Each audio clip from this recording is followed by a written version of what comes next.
Alright, what's going on, everyone? So a lot of you guys probably know me as the Hot Takes NBA guy. Yeah, I think he's the most overrated GOAT in like any sport. But what I realized is that I've never actually made a video about my true hottest NBA takes ever. So that's what we're doing today, my Mount Rushmore of NBA hot takes. 4 takes, 4 levels of heat, and yeah, I guess I'd say just try not to get burned. Let's go.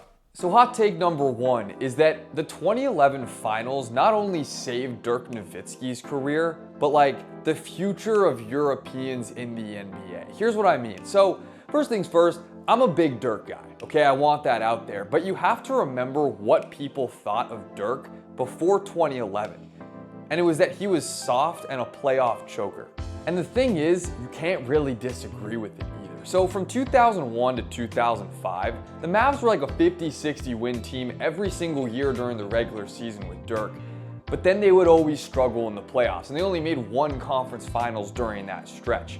And in 2005, Dirk struggled in both of their elimination games, both Game 7 against the Houston Rockets, and then Game 6 when he lost to his former teammate Steve Nash and the Phoenix Suns in the second round. Of course, in 2006, Dirk was dominant in the playoffs all the way up until Game 3 of the NBA Finals. Mavs go up 2-0 against D-Wade and the Miami Heat, and then just completely fall apart. In fact, Dirk had one of the worst NBA Finals games ever by a superstar in Game 4. He shot 2 of 14, and the Mavs lost by 24. Heat tied the series, and of course, they go on to win the last 4 games and complete one of the biggest comebacks in NBA Finals history. Massive disappointment for Dirk and the Mavs. And then of course in 2007, which was Dirk's MVP year, Mavs won 67 games. They were the first seed in the West. They lost to the 8th seed We Believe Warriors in the first round. So for the first half of Dirk's playoff career, it was disappointment after disappointment. But of course, then 2011 changed everything for Dirk, and rightfully so, because he was an animal that entire finals run.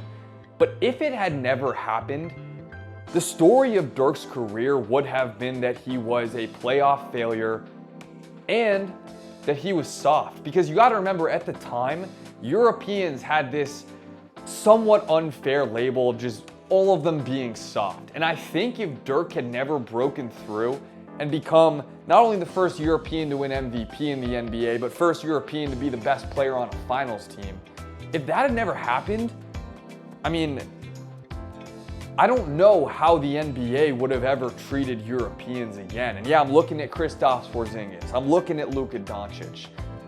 I just don't know what the future of Europeans would have looked like in the league when the league didn't really respect Europeans.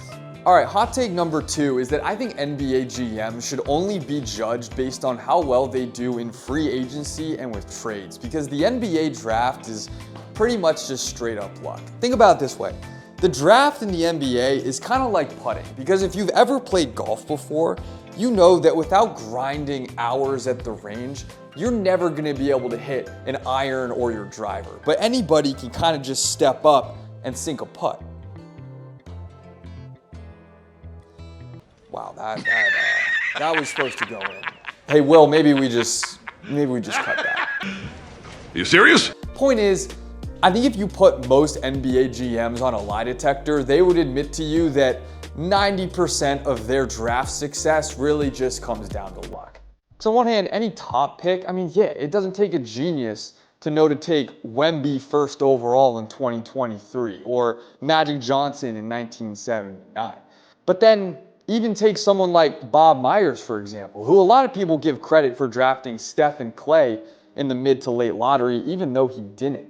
But someone like Myers, for every Draymond Green or Kevon Looney, he also took James Wiseman second overall. And I think most GMs have that type of track record where it's pretty 50-50 on their drafts hits and misses. And with Myers, even if you want to give him credit for finding someone like Draymond as a second round steal, if Bob Myers really knew Draymond Green was going to be a future Hall of Famer, don't you think he would have traded up to make sure he got him? Same with the GM who took Manu Ginobili 57th overall. You really think that guy knew Manu was going to be a future Hall of Famer and was just cool waiting for him to fall to 57? Or the Nuggets GM who took Jokic at 43? Come on, give me a break. And actually, if you guys want to know something that's not a hot take, it's that SeatGeek is the best place to buy tickets online, which is why I'm pumped to be working with SeatGeek as the sponsor of today's video. With over 28 million downloads, I mean, yeah, everyone knows SeatGeek is the #1 rated ticketing app. They have over 70,000 events live on their site, from concerts to sporting events to music festivals and more.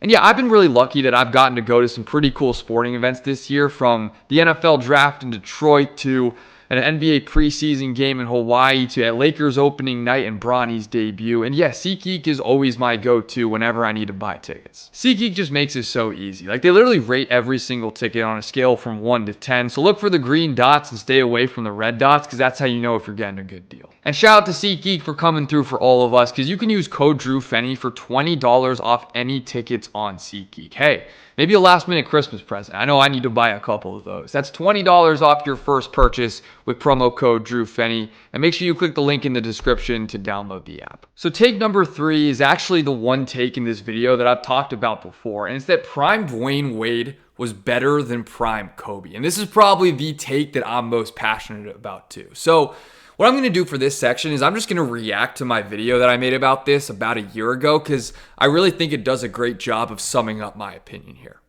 So yesterday, I kind of started a war because I think prime Dwayne Wade was better than prime Kobe.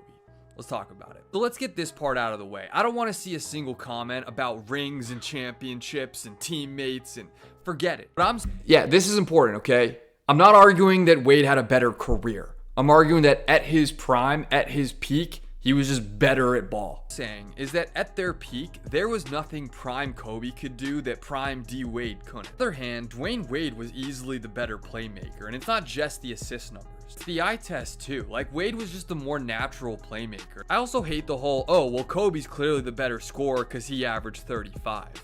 Give Wade 27 shots a game and he would have too. Now, there's a lot of debate about what Kobe's best year was. I do think it was his MVP year. But regardless, 2009 Wade had better numbers. Look, head to head, Wade had the advantage. The advanced stats literally all favor Dwayne Wade. Hey, if you want to talk playoffs, Wade's best playoff run was better than Kobe's too. I think this is pretty nuts. Like, 2006 Wade, and these aren't just even his finals stats. These are his stats for the entire finals run. Were better than 2010 Kobe, better than really any year of Kobe in the playoffs.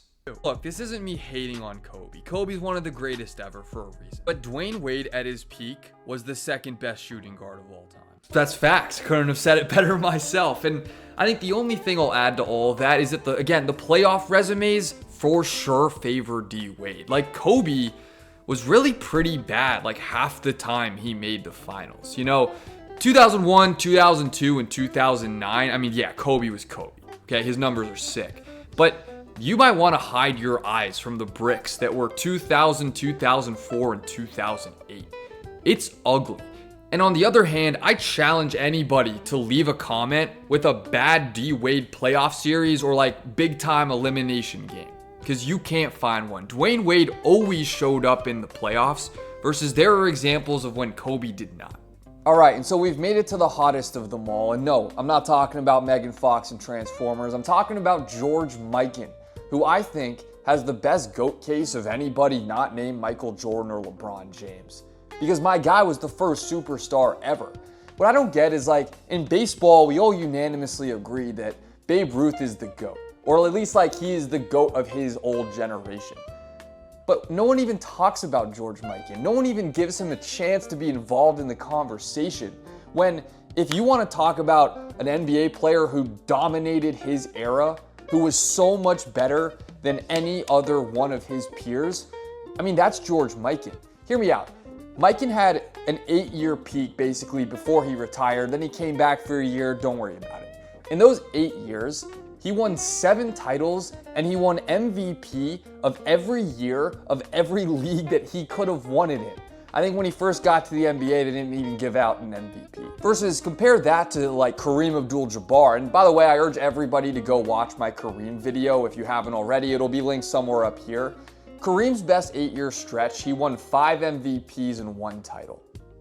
I mean, Mikan was basically Kareem with like Bill Russell's championship resume and defense. Like, Mikan was a 3-time scoring leader in the NBA. He was averaging 27, 28 points a game in an era where second and third place were barely scoring 20. And beyond any of that, when we talk GOAT, we obviously got to talk about impact on the game. And Mikan's got it. If any of you guys grew up playing basketball, then you know about the Mikan drill where you alternate righty and lefty layups on each side of the hoop. The number of rule changes that the NBA had to install to limit Mikan's dominance that are still rules today. Defensive goaltending, because of Mikan. The shot clock, that was because of Mikan. And they widened the lane to 12 feet, all because of Mikan. And how about this? Mikan was the first commissioner of the ABA when it launched in the late 60s. Like, he was that much of a trusted, legendary basketball voice.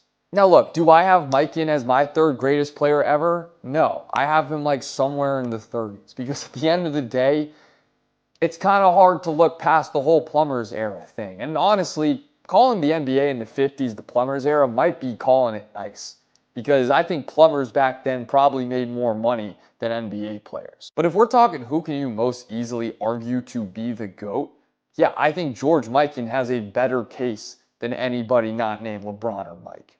Appreciate you guys for watching to the end of the video. If you like this one, you'll probably like this one too. Peace out.